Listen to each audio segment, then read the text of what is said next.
Bienvenidos a Entre Letras, un espacio donde celebramos las voces que han dado forma a nuestra literatura hondureña. Mi nombre es Yankel Aguilar. Y mi nombre es Jimena Mejía. Y en este primer episodio les hablaremos de una figura polémica y profundamente patriótica, Froilán Turcios, un hombre que vivió para escribir y escribió para luchar.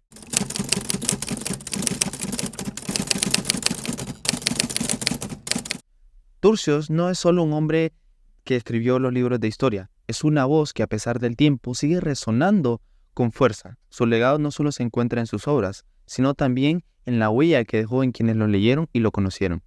Nació el 7 de julio de 1874 en Juticalpa, Olancho, y desde muy joven mostró una habilidad extraordinaria para la escritura.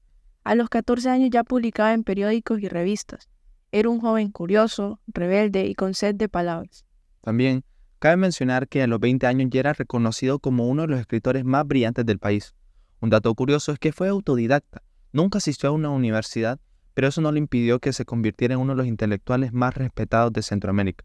Todo lo aprendido leyendo, observando sin parar. Y eso nos dice algo muy importante. El talento, cuando se acompaña de disciplina y pasión, trasciende cualquier barrera. Froilán era un lector voraz, desde clásicos europeos hasta autores latinoamericanos.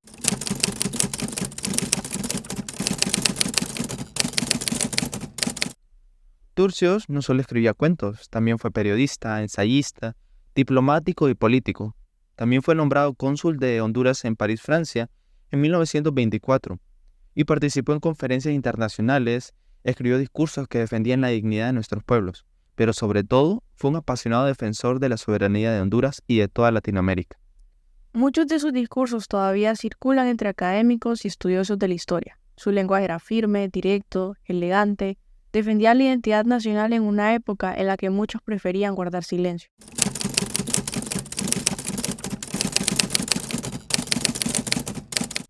Así es, él tenía una visión continental. Fue parte de movimientos antiimperialistas, apoyó a revolucionarios como Augusto César Sandino en Nicaragua y fundó Revista Nueva, una publicación desde la cual alzaba su voz contra las injusticias sociales, políticas y económicas que azotaban a nuestros países. En sus editoriales no tenía miedo de incomodar a los demás, señalaba a los gobiernos corruptos, defendía a los oprimidos, exigía justicia. Revista Nueva se convirtió en una plataforma para la resistencia intelectual.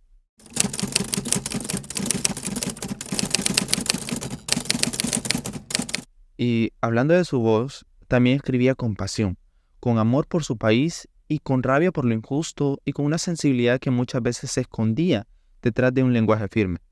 Uno de sus cuentos más famosos es El vampiro, una historia cargada de misterios, secretos familiares y una relación amorosa entre primos que en su época causó revuelo. No es solo un cuento gótico, es una crítica a lo que se esconde detrás de las apariencias y las normas sociales. Ese cuento sigue generando debates hasta hoy, Yankel. Era una metáfora, una denuncia o simplemente un experimento literario que buscaba provocar. Lo cierto es que demuestra su habilidad para combinar lo personal con lo político y lo íntimo con lo social. Pues otro de sus cuentos más impactantes es La mejor limosna. En apenas unas líneas, Froilán logra mostrarnos la crueldad del abandono y la indiferencia. Un leproso pide ayuda y lo que recibe no es compasión, sino una bala. Es un cuento breve pero demoledor que nos obliga a pensar qué tanto valoramos la vida de los más vulnerables. No hay adornos en ese cuento, solo una escena, un disparo y un eco que queda en la conciencia del lector. Froilán Turcios sabía que a veces una historia corta puede ser más potente que una novela entera. Pues por otro lado, en obras como Cuentos del Corazón, vemos a un Froilán Turcios más íntimo, más humano, y ahí deja salir sus sentimientos, su nostalgia, sus heridas personales. Son historias llenas de emociones, como si cada página fuera escrita con el alma. En esos cuentos se percibe el amor perdido, el paso del tiempo, la melancolía de lo que no fue. Froilán tenía la capacidad de tocar las emociones más profundas con palabras sencillas, pero cargadas de significado.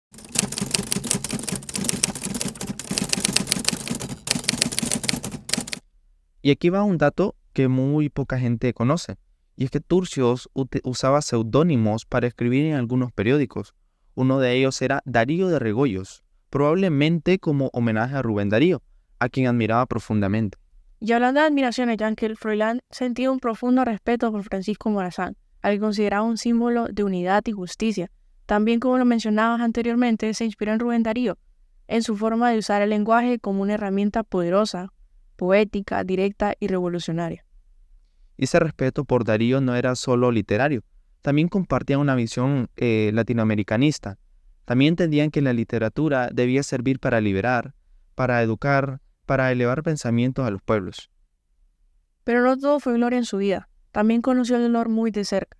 La muerte de su esposa María Rojas en 1908 lo marcó profundamente, y a partir de esa pérdida muchos de sus escritos adquirieron un tono más melancólico y cargado de dolor. Se dice que ese sufrimiento lo llevó a escribir con más fuerza emocional, reflejando en sus cuentos temas como la muerte, la pérdida, el amor imposible y la tristeza. Turcios también fue amigo y confidente de Juan Ramón Molina, otro pilar de nuestra literatura. Ambos compartieron sueños, ideas y frustraciones, y aunque el tiempo y la historia los han separado en los libros, en realidad eran cómplices de una misma lucha, la de las palabras con propósito. Así es, se conservan cartas entre ellos, cartas llenas de poesía, ideas políticas y sobre todo un enorme respeto mutuo. Imaginen lo que dirían si nos escucharan ahora hablando de ellos. Esas cartas son testimonios de amistad intelectual que marcó una época. Leerlas es como entrar en una conversación entre dos gigantes que soñaban con un país más justo.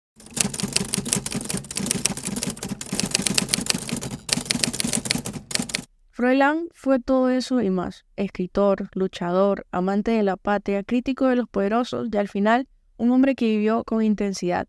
Y aunque murió en 1943 en Tegucigalpa, su voz sigue viva, sus cuentos, sus pensamientos y hasta sus silencios todavía nos hablan. Porque Turcios no escribía solo para entretener, escribía para sacudir conciencias, para abrir los ojos, para encender ideas, y eso lo convierte en una figura fundamental para entender quiénes fuimos y hacia dónde podemos ir como país. En el próximo episodio hablaremos más a fondo de su gran amigo Juan Ramón Molina y también de Lucila Gamero, una de las pioneras novelistas centroamericanas. Gracias por acompañarnos. Esto fue Entre Letras, un podcast donde las palabras hondureñas vuelan. Nos escuchamos en el próximo episodio.